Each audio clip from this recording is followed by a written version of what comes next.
এই রং না আমি নিজে মাখিয়েছি, না আমি নিজে ধুতে পারছি। কেন? কারণ কৃষ্ণকে শুধু রাধা রাঙিয়ে তুলতে পারে।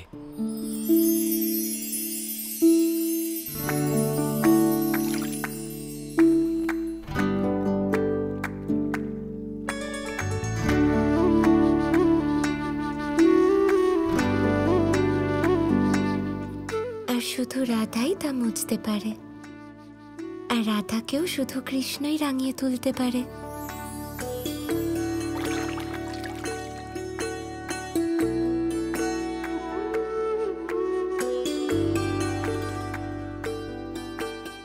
আর মুছতেও পারে কৃষ্ণই। কারণ এই রং শরীরে নয়, মনে লেগেছে, তাই না কৃষ্ণ? তা সেই জন্য রাধা, কারণ রাধাই সে যে কৃষ্ণের মন এবং অন্তরাত্মা অবধি পৌঁছতে পেরেছে, আর কৃষ্ণই সে যে রাধার আত্মা পর্যন্ত পৌঁছতে পেরেছে।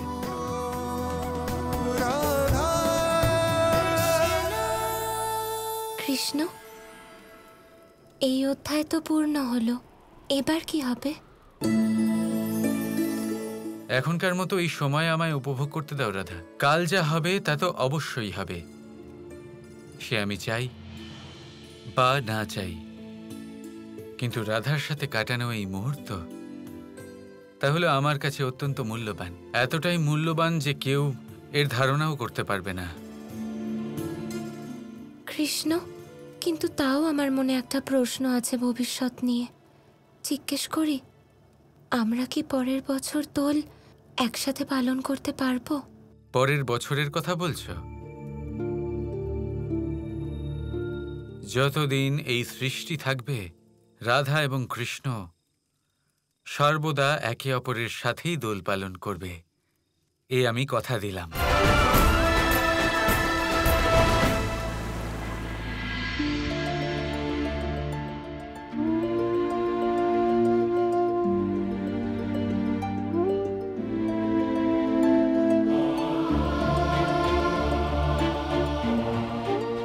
আজ আমার আশার আভাস পেলেন না শ্রীকৃষ্ণ? আজ আমি এক অত্যন্ত গভীর চিন্তায় ছিলাম রুক্মিণী। কালচক্রে খুব বড় একটা পরিবর্তন হতে চলেছে। কিরকম পরিবর্তন? এমন এক পরিবর্তন যা আমার জীবনের উদ্দেশ্য পূরণের পথ তৈরি করে দেবে। আর কারণও আপনি আস্তে আস্তে সব জানতে পেরে যাবেন। কিন্তু আপনি নিচে আমার পায়ের কাছে কেন বসে আছেন? আজ আমায় এখানেই বসতে দিন শ্রীকৃষ্ণ। আত্মগ্লানির এই বোধকে আত্মসাৎ করতে দিন। আপনি আমাকে চিন্তামুক্ত থাকতে বলেছিলেন, আর আমি শুধুই চিন্তা করলাম।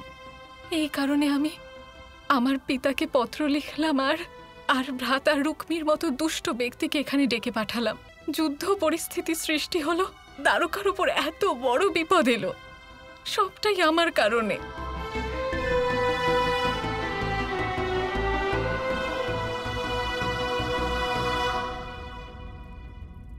যা কিছু হয়েছে তার জন্য নিজেকে দোষ দেবেন না।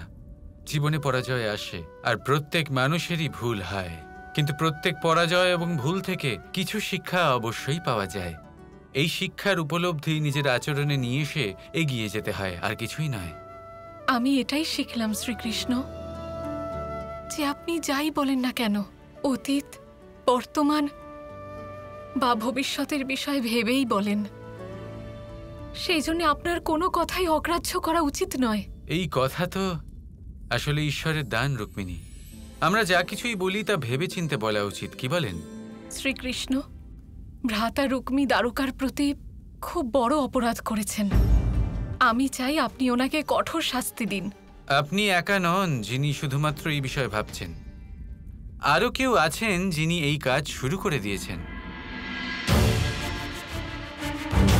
সত্যভামার জন্য আমি এত বড় আক্রমণ আটকে দিলাম, আরও আমার সাথেও বিশ্বাসঘাতকতা করলো।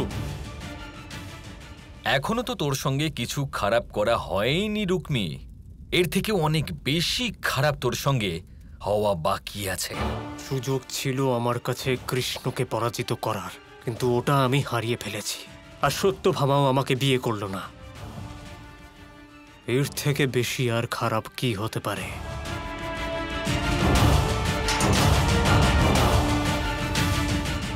খারাপ এটাই হবে রুক্মী, যে কানাই নিজে তোর অপরাধের জন্য শাস্তি দেবে।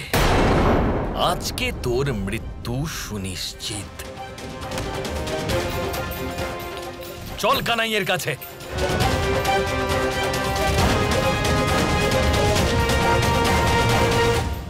এই নাও কানাই, এই হলো সেই শয়তান ভণ্ড বিশ্বাসঘাতক।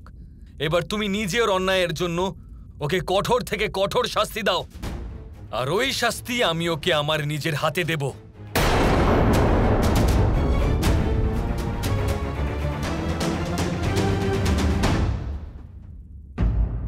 এত শ্রদ্ধা করতাম আপনাকে, এত কিছুর পরেও আপনাকে আবার বিশ্বাস করে ক্ষমা করে দিই। আপনি এতটা দুষ্ট যে নিজের বোনের গৃহেই যুদ্ধ করতে চলে আসেন। আপনি একবারও আমার কথা ভাবেননি, তাই না? আমি আপনার বোন, এটা আমার পরিবার। কিন্তু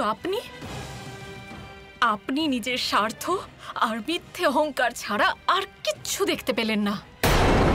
ইচ্ছে তো করছে আমি নিজে আপনাকে শাস্তি দিই, কিন্তু না,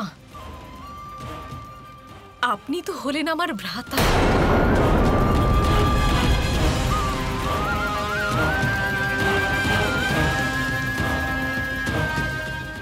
তাই আপনাকে শাস্তি শ্রীকৃষ্ণই দেবেন।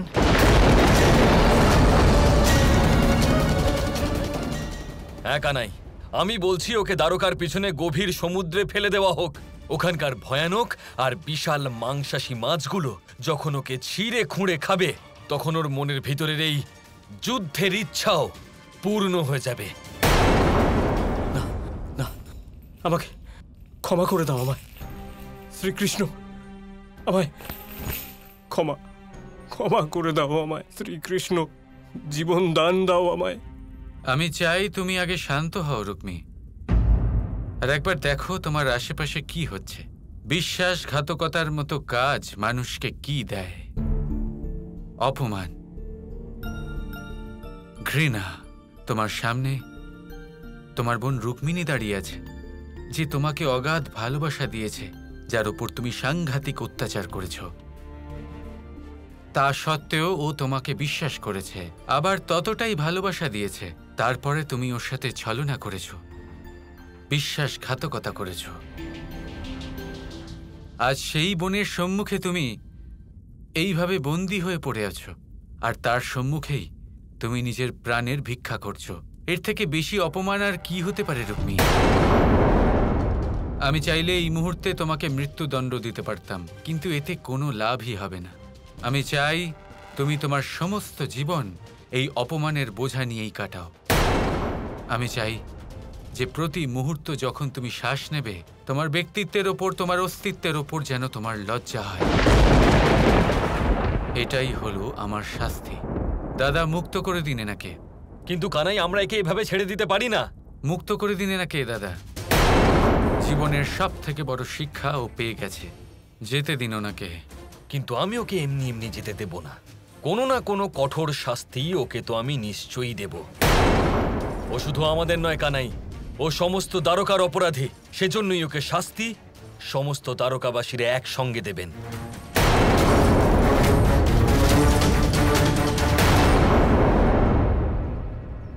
দ্বারকাবাসীগণ, দেখুন একে।